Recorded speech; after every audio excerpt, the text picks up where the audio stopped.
Leider können nicht alle von uns 90 Jahre alt werden, trotz medizinischer Fortschritte. Kürzlich musste ich erleben, wie geliebte Menschen durch Unfälle und Krankheiten aus ihrem Leben gerissen wurden.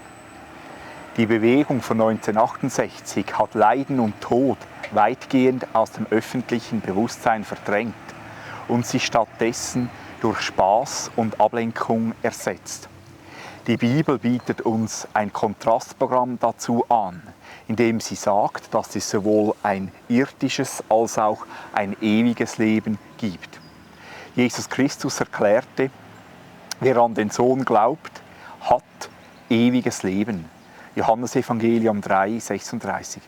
Für alle, die an Jesus Christus glauben und ihm vertrauen, beginnt das ewige Leben schon im Diesseits, im Hier und Jetzt, weil eine persönliche Liebesbeziehung mit Gott Vater möglich wird. In der Schweiz nennt man eine kirchliche Trauerfeier auch eine Abdankung. Abdankung, das finde ich ein treffendes Wort, weil darin der Dank vorkommt.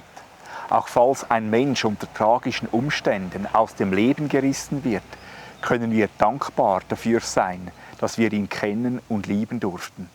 Ich bete jeweils dafür, dass bei den Angehörigen aus der Trauer mit der Zeit eine tiefe Dankbarkeit wächst.